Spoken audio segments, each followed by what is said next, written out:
Salut à tous, j'espère que vous allez bien. On commence avec les stars qui n'ont pas encore trouvé de club durant ce mercato. La fin de la fenêtre estivale approche à grands pas, mais pour certains l'avenir est encore flou, et c'est notamment le cas pour David Guetta après 12 ans. Passé à Manchester United, le gardien espagnol a été écarté des plans d'Eric ten Hag et André Onana est arrivé en provenance de l'Inter Milan pour le remplacer, et depuis l'ancien gardien de l'Atlético Madrid n'a toujours pas trouvé de prétendant.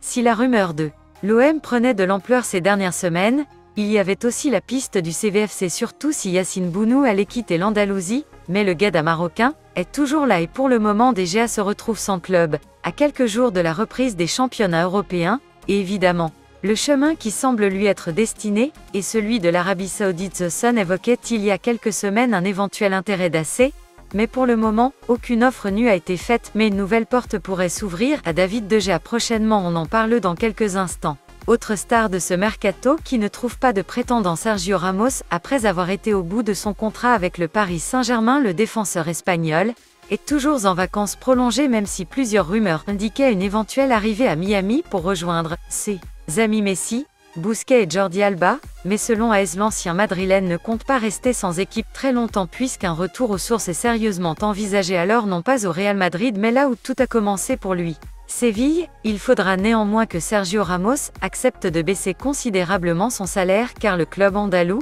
est toujours fragilisé financièrement, mais si l'entraîneur crossé Luis Mendilibar a communiqué son souhait de se renforcer dans le secteur défensif, le retour de Ramos à Séville semble être totalement écarté. Victor Horta, le directeur sportif du club, a récemment avoué qu'actuellement, il n'y avait aucune possibilité que Sergio Ramos puisse revenir. Reste à voir si le club Bando arrive à finaliser quelques ventes d'ici la fin du mercato. On passe à un autre dossier sans fin, celui d'Eden Hazard laissé libre par le Real Madrid. Le Belge penserait même à prendre sa retraite à 32 ans, mais selon nos informations, c'est la MLS qui s'embêtait de la destination promise de l'ancien Lillois et Los Angeles Galaxy.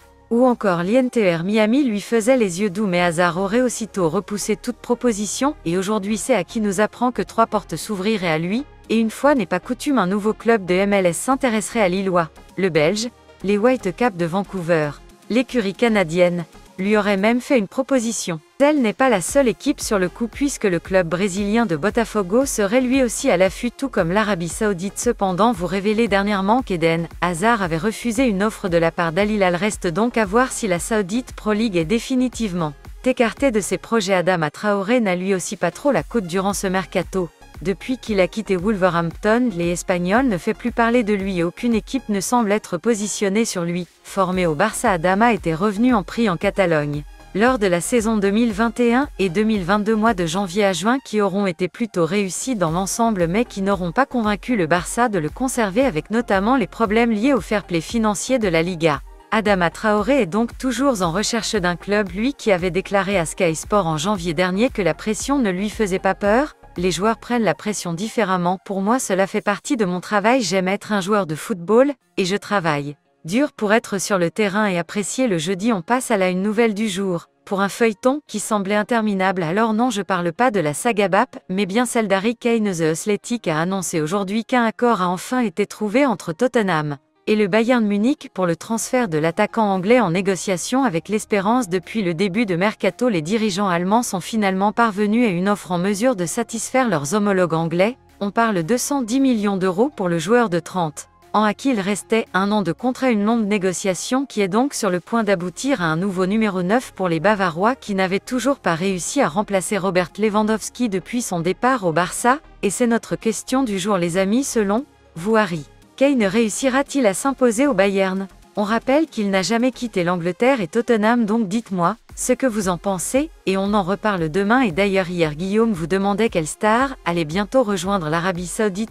Et bah globalement vous voyez bien Neymar et Verratti jouer en Saudi Pro League cette saison, sans oublier des Nazas. Le Paris Saint-Germain va peut-être retourner sa veste pour quelques joueurs du loft, c'est en tout cas ce qu'annonce RMC Sport aujourd'hui, et qui n'excluait pas de faire appel à certains joueurs faisant partie de la liste des indésirables du PSG pour renforcer son effectif. Hier c'est Abdou Diallo a été rappelé par l'entraîneur espagnol. Et les prochains qui pourraient suivre seraient Leandro Paredes et Jorginho Wijnaldum.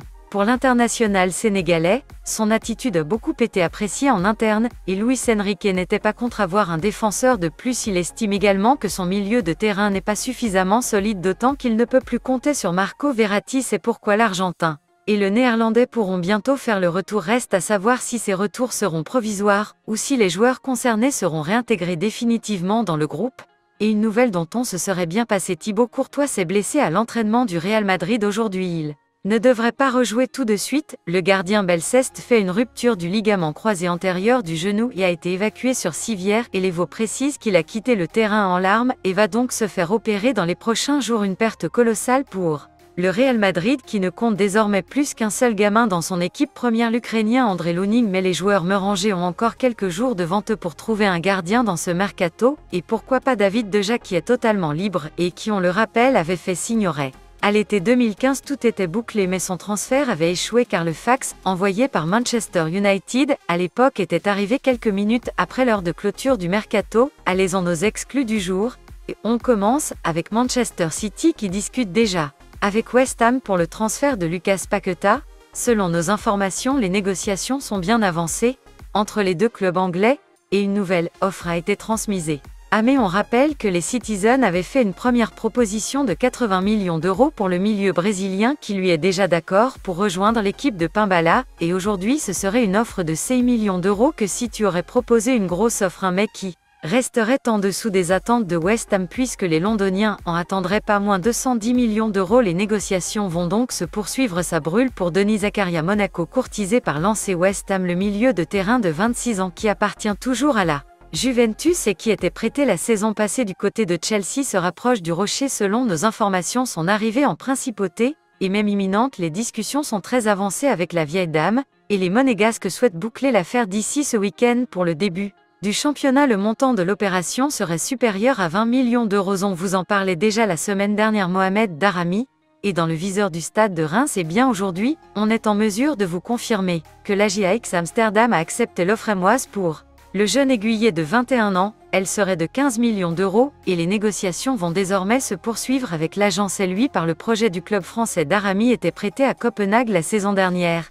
et il y a inscrit 9 buts et 7 passes décisives en 41 matchs. Les officiels du jour avec Franck Kessié qui rejoint le club de l'Ali en Arabie Saoudite est bouclé depuis plusieurs jours. Il ne manquait plus que l'officialisation. C'est désormais chose faite pour l'ancien Barcelonais, et qui va rapporter 12,5 millions d'euros au Barça. Le LOSC réalise un joli combo en officialisant de nouvelles recrues. Tout d'abord, l'arrivée du défenseur argentin Ignacio Miramón, qui était présenté aujourd'hui comme vous l'avez rêvé de cette semaine.